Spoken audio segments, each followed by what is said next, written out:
Et nous revenons au plateau pour la suite de cette émission. Nous abordons notre deuxième sujet. Nous parlons à présent du Niger, échec d'une tentative d'exfiltration de Bazoum. Le Conseil national pour la sauvegarde de la patrie CNSP et le gouvernement de la République du Niger ont, dans un communiqué publié ce jeudi 19 octobre, annoncé qu'aux environs de 3 heures du matin, le président déchu Mohamed Bazoum, accompagné de sa famille, de ses 2 cuisiniers et deux éléments de sécurité, a tenté de s'évader de son lieu de détention. Cette tentative qui a échoué découlerait d'un plan conçu en plusieurs phases. On va rappeler rapidement les phases selon le communiqué pour aller plus rapidement. C'est en 3 phases. Première phase, évasion vers un premier point de récupération aux abords du palais présidentiel où les attendait un véhicule banalisé. Deuxième phase, ce véhicule devrait les conduire à une planque au quartier Tchangaré, à la périphérie nord de la ville de Niamey. Et la troisième phase, à partir de cette planque, un déplacement serait prévu vers 2 hélicoptères appartenant à une puissance étrangère censée les exfiltrer à Birni Kebbi au Nigeria. C'est ce qu'a expliqué le communiqué du gouvernement nigérien. À retenir donc que cette tentative d'exfiltration de Mohamed Bazoum aura échoué et que les complices auraient déjà été arrêtés. Des enquêtes sont toujours en cours. Je voudrais commencer par vous. Kondo, qu'est-ce que j'ai dit? Mohamed Bazoum sera toujours tenté d'avoir une certaine liberté de fuir les gardes du CNSP qui le contrôlent jusqu'à présent. Il aurait tenté de s'évader. Malheureusement, le plan n'a pas réussi. Ce n'est pas que le plan n'a pas réussi, c'est que Bazoum a perdu son dernier manteau de président. Son dernier manteau de président, il a perdu et maintenant Bazoum se ferait traiter comme un vrai brigand, un vrai bandit qui a cherché à fuir la prison.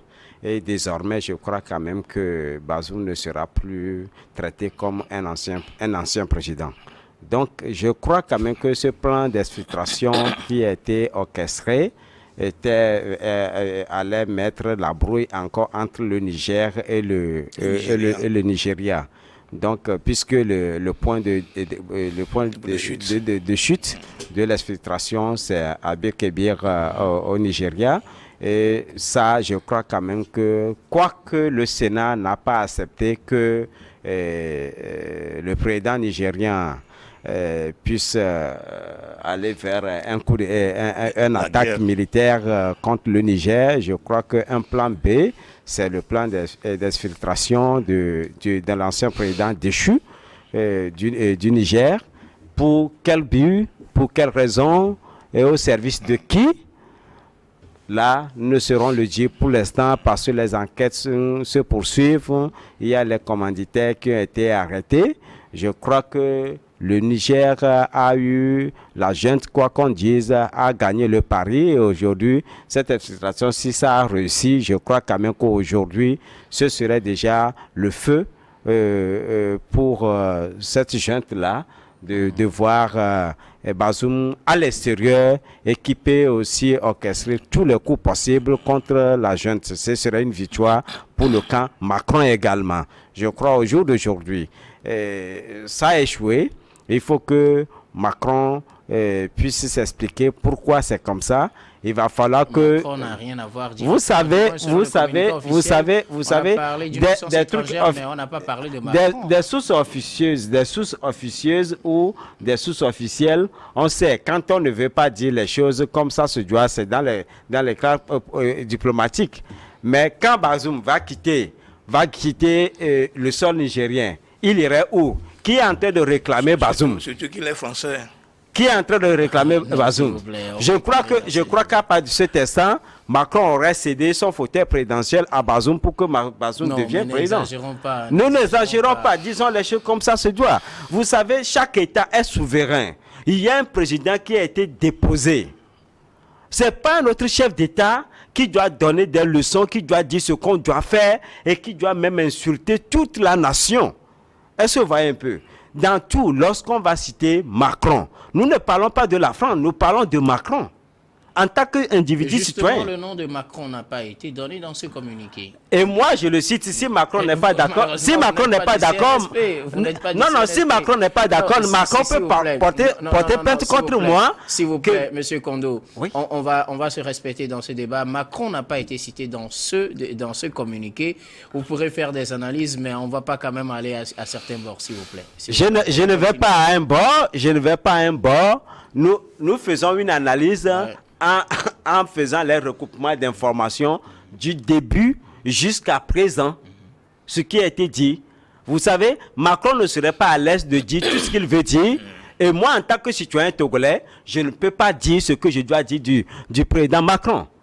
Est-ce que vous voyez un peu? Il est citoyen du monde, comme je suis citoyen du monde. Il est citoyen, il est serviteur de l'État français, tout comme je suis togolais. Je suis censé défendre l'Afrique valablement, comme tout autre État africain. Revenons au communiqué du CNSP. Non, le communiqué du CNSP, ça veut dire quoi? Ça voudrait dire simplement qu'il y a un plan qui a été tracé pour extirper le président Bazoum, et ce plan a échoué. Lorsqu'on va aller jusqu'à la fin des investigations, et le dossier a été confié déjà à la justice nigérienne pour investiguer, et à la fin, si on n'aurait pas le nom de la France dedans, alors je donnerai ma tête à couper. Alors c'est à ce moment qu'on pourrait dire si oui, effectivement, le président... Nous savons déjà l'aboutissement des trucs. Comment vous pouvez Nous le savons déjà quand l'enquête ne vient que d'être ouverte? Oui. On va s'en tenir aux analyses. Merci beaucoup. On va s'en tenir aux analyses.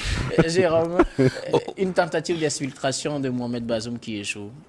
Oui, en se référant au communiqué du CNSP, je crois que Bazoum se complique la tâche, il se complique la vie. Il s'humilie, en tout cas pour moi. Et puis il perd toute sa valeur de chef d'État. Chef d'État, on va le traiter tel. Il n'est plus chef d'État, du moins pas en activité. Mais pour le moment, il réclame toujours être chef d'État et soutenu par la France, soutenu par la CEDEAO. Et donc, aujourd'hui, en tout cas, lui-même, sa famille, la CEDEAO, la France et beaucoup de gens considèrent encore Bazoum comme il est le chef de l'État du Niger, si bien même qu'il est caché, on l'a mis quelque part. Moi, je crois que Bazoum devrait quand même démissionner depuis pour avoir le cœur tranquille. Lorsqu'il allait démissionner, il va reconsidérer le Niger comme étant un seul et unique pour tous les Nigériens. Et puis bon, il pourrait quand même quitter le pays tranquillement. Et si du jour au lendemain, il est encore tenté de venir déposer candidature pour être élu, il pourra quand même le faire. Maintenant, avec cette manière d'un gang qui veut s'évader d'une prison, je crois qu'il se complique la tâche et le CNSP va le traiter tel. Comme un gang qui, en tout cas, veut compliquer la situation au général Tiani. Et donc, pour moi, sincèrement, je n'ai pas du tout aimé cette façon de faire. Et puis encore, ce qui est aberrant dans cette histoire, c'est la garde présidentielle qui gardait Bazoum parce que, selon des informations, on leur a proposé ou on a proposé de l'argent. On a proposé de l'argent à des gens de cette même garde. Et qui ont donc décidé d'accompagner. D'accompagner. On a dit qu'on a proposé beaucoup d'argent. Et donc, on a mis le pays derrière. Derrière son intérêt. Est-ce à dire que finalement, les gens, des membres du CNSP sont prêts quand même à tourner le dos au CNSP? Bien sûr, s'ils trouvent beaucoup d'argent, mais ils seraient quand même tentés de faire coup d'État à Tiani. Et puis libérer peut-être, redonner la force à Bazoum, de devenir le chef de l'État du Niger. Et ça n'honore pas l'Afrique dans tous les cas. Ça n'honore pas du tout l'Afrique. Moi je dis, comment est-ce qu'on ne peut pas mettre son pays devant son intérêt? Combien est-ce qu'on va vous proposer, vous allez prendre pour quand même vous mettre à l'abri de façon éternelle? Aujourd'hui, malheureusement, le coup n'a pas réussi. On a mis la main sur vous et vous allez connaître la prison. On ne sait pas quand est-ce que vous allez sortir de cette prison-là. Et ça ne fait pas quand même honneur à vous d'abord, aux membres de votre famille. Et je ne sais pas. Pourquoi est-ce que l'argent doit dominer? Pourquoi est-ce que l'argent... Je n'arrive pas quand même à comprendre. Une garde présidentielle qui a vu à un moment donné, qui s'est dit, mais à un moment donné, on ne gouverne plus bien le pays. On va mettre celui-là qui fait ça quelque part. Et puis, bon, on va gérer le pays pour que demain, notre pays devienne un pays autonome, etc. Maintenant, on vous propose de l'argent, vous acceptez et vous allez commettre des bêtises de ce genre. Ce n'est pas bien. Dans tous les cas, c'est fait. L'enquête est ouverte. Moi, je suis d'accord avec mon copanéliste Kondo lorsqu'il disait que la finalité, c'est-à-dire le point de chute final de Bazoum serait la France. Parce que si on sait que jusqu'à ce jour, Macron et la France, enfin, Macron continue de réclamer Bazoum, continue de dire que Bazoum est reconnu comme le chef de l'État du Niger. Et lorsque dans le communiqué justement on parlait d'une puissance étrangère qui aurait mis 2 hélicoptères à la disposition de Bazoum et sa famille. Maintenant, je crois que le Nigeria serait un tremplin, va passer par ce canal-là pour revenir en France. Étant donné, bien sûr que Bazoum est français. Bazoum est français. Bazoum est nigérien. Bazoum est français. Dans tous les cas, moi je sais que le point de chute final de Bazoum, ce serait la France. Ça peut être un autre pays aussi de la CEDEAO. Je ne crois pas. Des gens ont cité le Bénin. Moi, je ne suis pas sûr que le Bénin va prêter... Non, le communiqué n'a pas parlé du Bénin. Non, je dis des gens ont parlé du Bénin. Que, bon, après le Nigeria, que ce serait le pays le pays d'accueil final, ce serait le Bénin. J'ai dit que le Bénin ne peut pas accepter ça. Parce qu'en temps, le Bénin a été accusé d'avoir accepté une base militaire.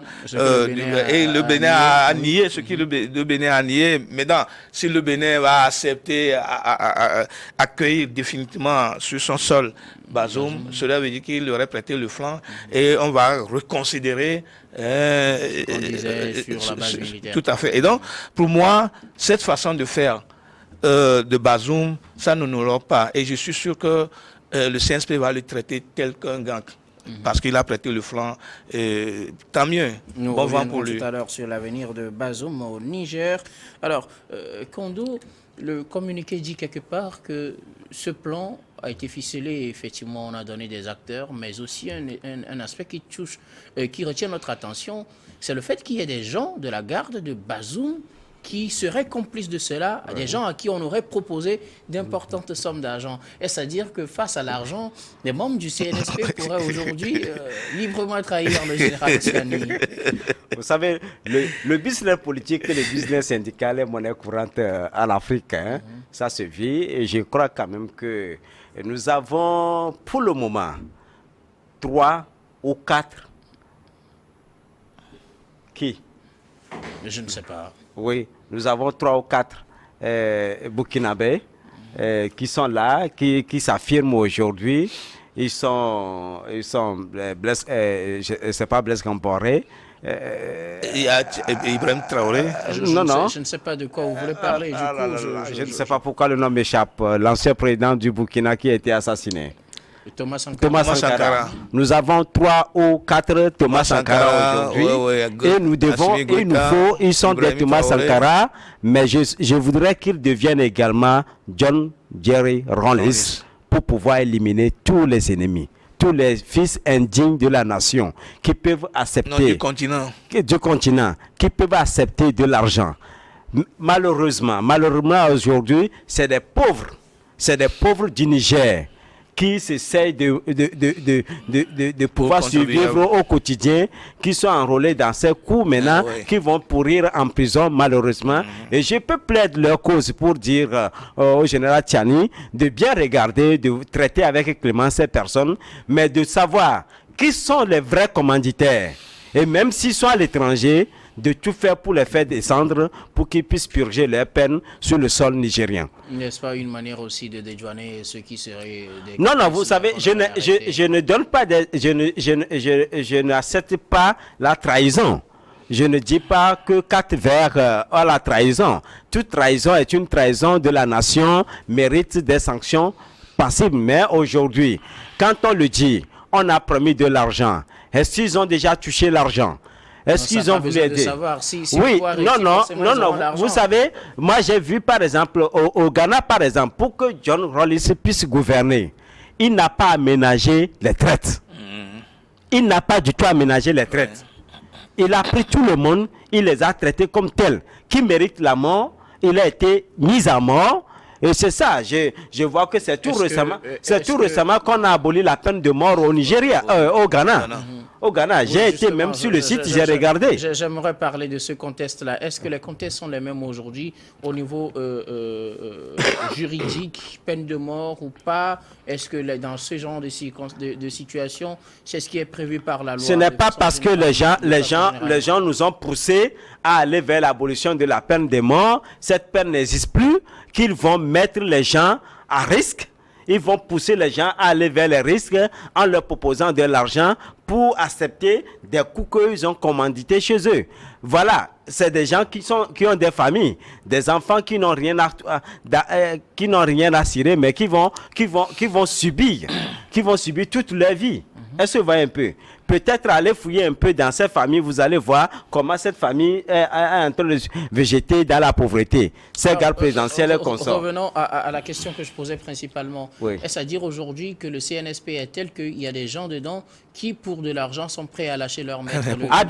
Bien sûr, il y a des gens. C'est pour ça que je dis, il faut qu'il soit, il est déjà, le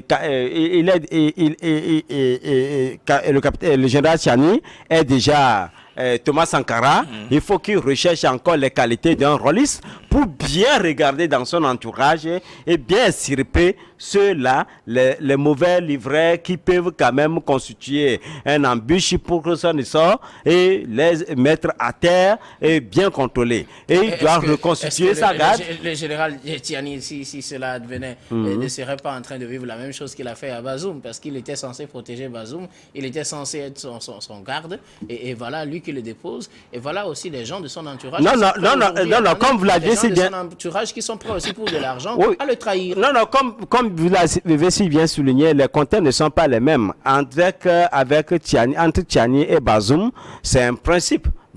Tchani était allé vers Bazoum plusieurs fois pour lui rappeler ce qu'il ne devait pas faire. Mais puisque Bazoum s'obstinait toujours à libérer les djihadistes qui ont été mis en prison, et sachant pertinemment que si il arrivait à libérer ces personnes, il serait la première personne à être liquidée. Or, il peut servir encore la nation. Il a préféré déposer Bazoum pour avoir cette liberté d'action. Ça, c'est ce qui se dit officieusement. La version officielle, c'est qu'il y a mauvaise gestion financière et politique. On va parler dans les détails. Jérôme. Dans tous les cas, les gens sont prêts aujourd'hui. Tchani est averti. Le général Tchani est averti. Cela veut dire que dans son entourage, il y a des gens qui sont prêts à tout moment à cause de l'argent pour quand même à le lâcher. Et si ces complices arrivaient à faire exfiltrer Bazoum, ça va déstabiliser tôt ou tard le Niger. Oui. Ça, c'est une réalité absolue. Et donc, si ces gardes présidentiels ou ces agents de la garde présidentielle savent pertinemment que si Bazoum quittait le Niger, ça va se retourner contre le Niger, et ils ont accepté à cause de l'argent le faire. Cela veut dire qu'ils n'aiment pas leur pays. Et en tout état de cause, Tchani doit prendre toutes les mesures pour quand même vérifier qu'il soit quand même très très vigilant pour mettre fin à cette situation-là. Sinon, il y a encore d'autres où il y en aura toujours qui seront prêts à cause de l'argent à vouloir quand même faire déstabiliser le pays. C'est pour ça que je me dis que des gens ne mettent pas l'intérêt général devant. Ils considèrent toujours leurs intérêts. On met de l'argent devant tout un peuple. Ces Nigériens qui souffrent depuis que la CEDEAO a pris ces sanctions assassines-là, et que le contribuable nigérien continue de se décarcasser pour trouver de l'argent pour nourrir ces agents de la garde présidentielle et qu'aujourd'hui, à cause de l'argent, ils vont quand même accepter faire ces bêtises-là. Je crois que Tiani est véritablement averti, il doit être vigilant, il doit prendre des mesures assez solides pour quand même mettre fin à ces situations-là. Alors, tentative d'exfiltration du président déchu Mohamed Bazoum échouée. Quel avenir pour Mohamed Bazoum aujourd'hui? Mais je le disais, il est toujours au Niger. Ben, oui, bien sûr, je le disais. Il serait traité comme un gangster politique. Bon, je vais ajouter politique pour. Il serait traité comme un gangster. C'est-à-dire que quelqu'un qu'on a mis en prison, qui tentait de s'évader, qui tentait de fuir illégalement. Donc, c'est un gang. C'est un gang. Il serait traité tel. Et donc, moi, je crois que Bazoum est en train de se compliquer sa situation. Et donc, moi, je le disais, Bazoum aurait plutôt accepté de signer cette démission. Et peut-être on va l'envoyer à Buenos Aires, sur la plage là-bas, faire la vie, une belle vie, puisqu'il a déjà de l'argent. Je ne sais pas ce qu'il cherche encore. Maintenant, il se complique la tâche, il se complique la vie en tentant de fuir la prison. Et je ne sais pas celui-là qui lui a proposé ce plan-là, je ne sais pas celui-là qui lui a proposé ce plan. Et celui qui a proposé ce plan à Bazoum ne l'a pas du tout aidé. Pourquoi? Mais s'il avait réussi, il serait content. Mais malheureusement, il ne réussira pas. Il ne réussira pas. Avec cette situation du Niger, mais quand même, si le CNSP faisait erreur et que Bazoum réussit à fuir, mais ça serait fini pour Tiani. Dans 2-3 semaines, ça serait fini pour... bon, je n'aime pas employer le mot junte, mais ça serait fini pour ceux qui dirigent actuellement le Niger. Et donc, je crois que Tiani et son groupe doivent quand même être très, très, très, très vigilants pour éviter... Puisqu'il peut y avoir encore d'autres plans. Il peut encore... que ça, c'est plan A, il y a plan B. Quand il y a plan A, il y a plan B. Il avait tout à l'heure dit, le plan A a échoué, le plan de guerre contre le Niger avait échoué. Aujourd'hui, c'est le plan d'exfiltration qui est là. Personne ne dit que l'intervention militaire prévue par la CEDEAO a échoué. Ça a déjà échoué. Ça a déjà échoué. Que ce soit toujours en préparation. Ces chefs d'État de la CEDEAO, là, ils savent que ça a déjà échoué. C'est pour ça qu'ils proposent... ça a déjà échoué. Et donc, il peut y avoir encore un autre plan. Un plan C, un plan D, je ne sais pas. Mais il faudrait que Tiani et son groupe soient véritablement vigilants pour ne pas tomber dans un piège. C'est très important. Alors, quel avenir pour Mohamed Bazoum aujourd'hui? Surtout que son plan d'évasion ou d'exfiltration a échoué et qu'il est finalement toujours au Niger. Ah ouais. Il est au Niger, il mourra au Niger, il sera enterré au Niger. Tout à fait. Il va perdre tous ses avantages d'ancien président. Peut-être s'il a été député, tous les avantages, il les perdra parce que c'est cette décision de justice qui sera rendue et qui sera appliquée comme telle. Bazoum n'aura plus d'autres avantages, n'aura plus d'avenir. Et peut-être même tous ses comptes vont être réquisitionnés et puis pour les trucs, et la junte ne lui fera pas cadeau pour qu'il ait encore des ressources. C'est parce qu'il a de l'argent qu'il nourrit ses intentions. Et je crois que son cercle de communication va être rétréci complètement, où tout sera très contrôlé aujourd'hui. On ne va plus l'aménager. Je crois quand même que la junte s'en voudrait d'avoir rendu plus relax Bazoum et qui veut maintenant lui montrer des trucs. Et donc maintenant, je crois quand même qu'on va le traiter en bon militaire au pouvoir. On va traiter Bazoum comme il le mérite au jour d'aujourd'hui. Et je crois que comme l'a dit Soussou, celui qui a donné le conseil, le plan qui a été comploté n'a pas servi Bazoum, mais plutôt a compliqué sa situation.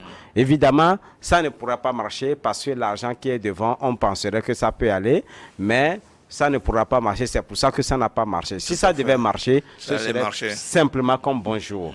Et ce sera aujourd'hui, oh là là, où les gens vont tirer d'affaires et commencer par se frotter. Même depuis le Quai d'Orsay, les gens vont frotter les mains pour dire que oui, c'est la victoire d'avoir Bazoum hors du Niger. Et donc, il ne le sera pas. Et je crois quand même qu'au jour d'aujourd'hui, il faut aller au-delà. Il faut aller au-delà. Et Tiani, c'est le plan de l'Occident depuis. Diviser pour mieux régner.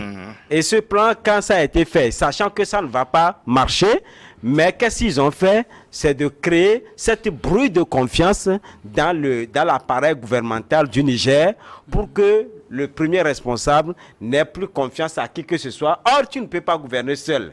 Et là, cette crise de confiance ferait en sorte que ça va créer des opportunités. Ils vont rentrer dedans et peut-être même, c'est là où ils vont même réaliser tous les plans qu'ils sont en train d'orchestrer. Je crois que ce serait très intéressant d'être beaucoup plus soudés qu'avant, de se faire plus confiance et de regarder comment établir la garde rapprochée de Tiani et de la garde présidentielle pour que demain, l'ennemi n'est pas la victoire, n'est pas à créer la victoire sur nous. Alors, ressouder les liens, reprendre confiance, est-ce possible aujourd'hui? N'est-ce pas plutôt un signe que le général Tiani est aussi dans une situation pas très confortable et que n'importe lequel de ces éléments peut lui faire un coup d'un moment à un autre? C'est le Niger, c'est le Niger. Le coup d'État au Niger, c'est monnaie courante. Même un enfant aujourd'hui peut se lever pour faire un coup d'État. Non, disons les choses comme ça. Disons les choses comme ça se passe. Le Niger, comme le Tchad, etc., c'est des trucs qui sont... Le Burkina, c'est des trucs qui se passent régulièrement. Et donc, si Tiani veut vaincre le cercle vicieux des coups d'État, il faut qu'il ait confiance. Peut-il encore faire confiance si certains de ces éléments déjà ont tenté d'insulter? Non, vous savez, les brebis galeuses, les brebis galeuses, on en trouve toujours partout. Mais cela ne veut pas dire que tout le monde n'est pas digne de confiance. Okay. Donc, et ça dépendra de comment il connaît le parcours de tout un chacun. Ce que chacun peut faire, on peut le savoir. Okay. Et il faut que le ciel l'aide à choisir ses collaborateurs. Comme Jésus avait dit, tu as su moi. Mais c'est un seul seulement qui a pu trahir. Donc ça veut dire que si à côté de Dieu, il y a eu un trait, nous ne pouvons pas nous en passer. Dans tous les cas, Tiani fera le toilettage. Ça, c'est sûr, surtout qu'on a déjà mis des gens... on a déjà arrêté un bon nombre de personnes qui ont parlé aussi, qui sont en train de dire comment les choses s'organisent, comment les choses sont planifiées. Je crois que à tout état de cause, on va faire le toilettage. Maintenant, je suis sûr que Tiani ne peut pas avoir une confiance totale. Il ne peut pas avoir une confiance totale, mais il réussira quand même à avoir les éléments sûrs. Et comme on le fait ailleurs, on a des éléments sûrs autour. On a tellement confiance et puis on ne s'inquiète pas. On peut se promener à tout moment comme on le souhaite. Dans tous les cas, je l'ai dit, il y aura toilettage.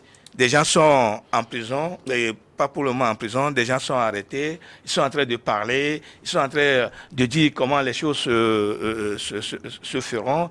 Et puis, il y a une enquête qui est ouverte, je suis sûr que d'ici au lendemain, il y aura encore évolution dans cette affaire. On attend de voir ce que ça va quand même révéler comme de secrets. Ok, merci beaucoup à vous. Nous allons marquer la pause pour le journal, puis on vous retrouve juste après pour la suite de cette émission.